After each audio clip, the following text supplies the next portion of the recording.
La plupart du temps, lorsque les directeurs généraux entrent en conseil d'administration, ils parlent à tous les administrateurs. En matière de communication, il y a quelque chose de très important.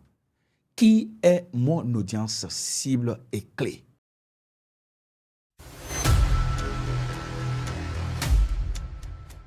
Il y a des choses qui doivent être découvertes lors de la session du conseil d'administration dont la plupart des gens ne sont pas au courant déjà.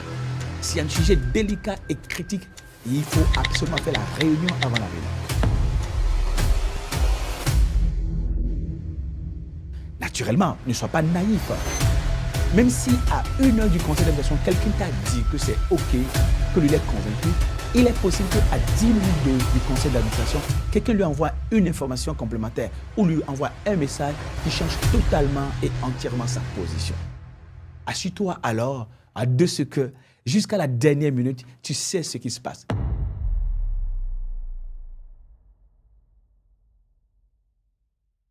Salut, je suis Herman Kakbo. C'est un plaisir pour moi de vous retrouver pour ce nouveau numéro de votre podcast de CEO Challenge, podcast épisode numéro 111. De quoi est-ce que nous allons parler aujourd'hui? Comment prendre le contrôle du conseil d'administration? Il existe une dynamique qu'on appelle the boardroom dynamic, donc la dynamique de la salle de conseil d'administration. Comment est-ce qu'on en prend le contrôle? Eh bien, il y a 3 moments clés dans la prise de contrôle de la dynamique du boardroom, de la boardroom dynamic. Il y a la dynamique virtuelle avant et la dynamique réelle pendant et la dynamique virtuelle d'après.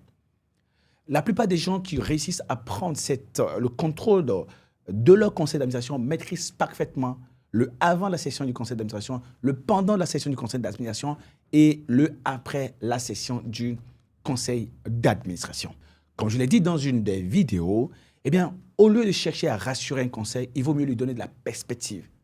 Mais lorsque cette perspective est claire et qu'entre-temps, elle est intoxiquée par le jeu politique, comment s'assurer de ce qu'on reste un maître du jeu pour garder le contrôle de son conseil d'administration? C'est ce dont nous allons parler ici.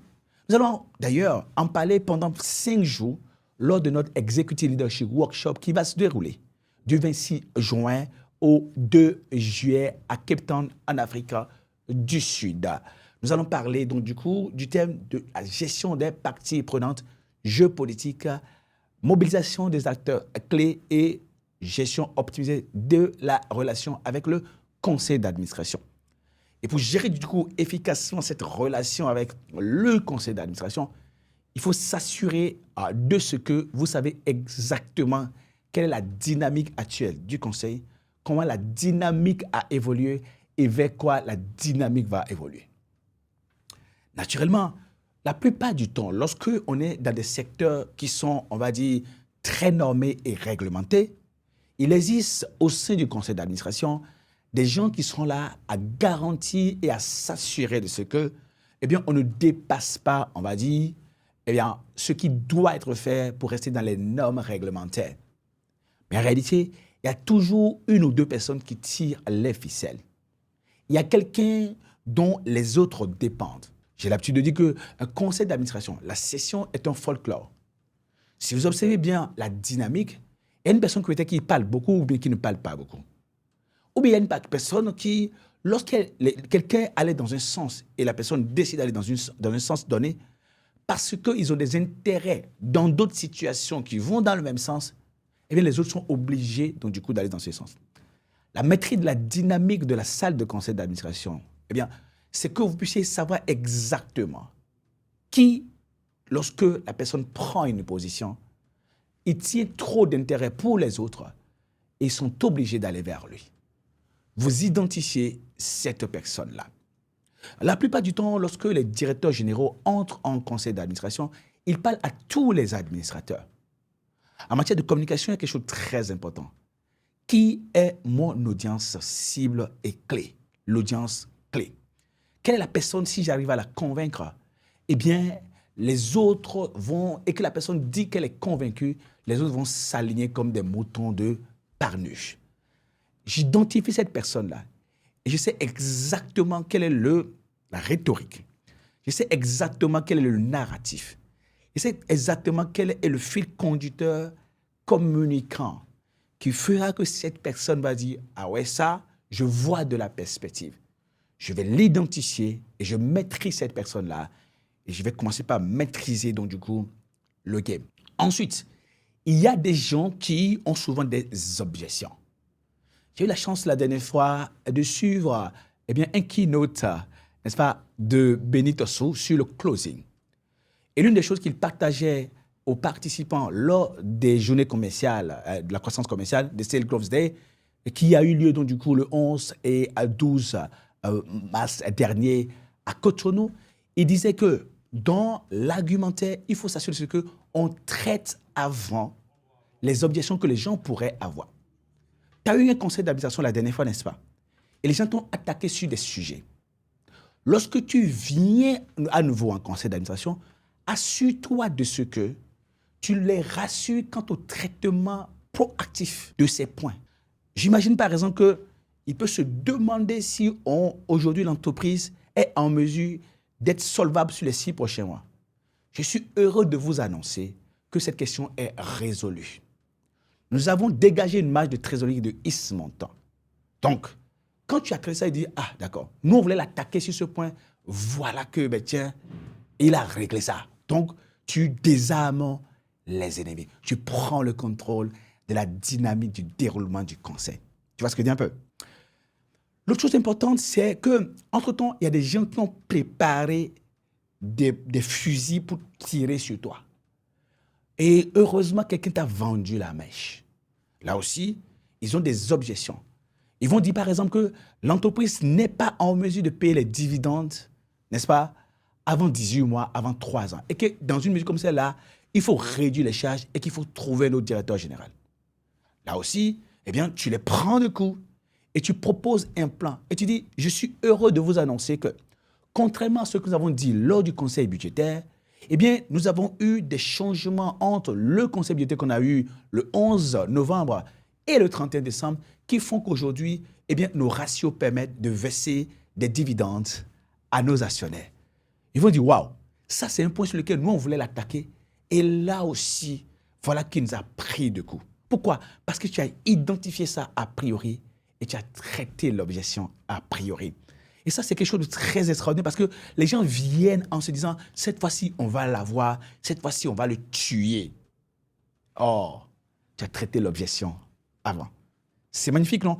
Et c'est ainsi que tu prends le contrôle de la dynamique de la session du conseil d'administration. Il y a une méthode puissante qui permet de prendre le contrôle de la dynamique d'une session du conseil d'administration. On appelle ça la réunion avant la réunion. Donc, c'est notre 3e point. N'est-ce pas? La réunion, en plus de connaître l'audience clé, ton homme clé, la personne, si tu le convaincs, cette personne, naturellement, les autres vont aller dans son sens lorsqu'elle va démontrer qu'elle est convaincue. Et ensuite, nous avons parlé du traitement proactif et a priori des objections pour prendre de coup les gens qui ont préparé leurs armes pour vous tuer. Et bien évidemment, nous avons dit, il faut absolument faire la réunion avant la réunion. Il y a des choses qui doivent être découvertes lors de la session du conseil d'administration dont la plupart des gens ne sont pas au courant déjà. S'il y a un sujet délicat et critique, il faut l'avoir désamorcé, il faut l'avoir dégrossi avant d'arriver en conseil d'administration. Bien évidemment, en identifiant les objections et en proposant des solutions et en vérifiant si les solutions proposées pour les objections ou les réserves ou les attaques vont convaincre les acteurs clés du conseil d'administration. Et bien ensuite, tu vas t'assurer de ce que les acteurs clés qui pourraient te bousculer, te déstabiliser, comme ils sont convaincus, et comme, ils vont convaincre les autres, et que tu vas maîtriser, que tu vas prendre le contrôle de la dynamique du conseil d'administration. Naturellement, ne sois pas naïf. Même si à 1 heure du conseil d'administration, quelqu'un t'a dit que c'est OK, que lui est convaincu, il est possible qu'à 10 minutes du conseil d'administration, quelqu'un lui envoie une information complémentaire ou lui envoie un message qui change totalement et entièrement sa position. Assure-toi alors de ce que, jusqu'à la dernière minute, tu sais ce qui se passe. Et si tu as la chance et que ton conseil d'administration se déroule en ligne, continue à envoyer des textos, envoyer des informations complémentaires pour prendre le contrôle de la session du conseil d'administration. À la fin du conseil, bien évidemment qu'il y a des gens qui vont dire, tiens, il nous a eu, mais on va lui rendre la capacité de mise en œuvre difficile. Va les voir et montre-leur qu'ils gagneront si tu gagnes. Ou du moins, assure-toi de ce que, clairement, l'acteur clé a pris tellement ta défense qu'ils seront en train de l'attaquer s'ils décident de t'attaquer. Remobilise du coup, pour finir, tes équipes pour réaliser ce que tu as promis. Et naturellement, tu seras très heureux de refaire à nouveau la réunion avec la réunion, le traitement a priori, naturellement, des objections éventuelles et des attaques éventuelles, ce qui fera que ta prochaine session du conseil d'administration sera juste une formalité. C'est quelque chose qui est possible et dont tu peux en prendre le contrôle. À condition que tu t'assures de ce que tu te sois formé, que tu comprennes comment ça marche, que tu sois déjà actuellement ou que tu ne le sois pas, que tu sois un responsable de PME qui veut devenir une SA avec conseil d'administration ou que tu sois un DG qui est nommé actuellement et qui veut prendre le contrôle de la dynamique au sein du conseil d'administration. Et je t'invite solennellement, cher DG, cher futur DG, à notre workshop, Executive Leadership Workshop, qui va se dérouler du 26 juin au 1er juillet 2025 à Cape Town, en Afrique du Sud, au Marriott Hotel, sur le thème gestion des parties prenantes, jeux politiques, mobilisation des acteurs clés et gestion optimisée de la relation avec le conseil d'administration. On peut avoir plus d'informations en allant sur le site www.nestceoworkshop.com. Très heureux d'avoir été avec toi aujourd'hui. On se retrouve chez Dirigeants pour un nouveau numéro de votre podcast, The CEO Challenge Podcast. Ciao.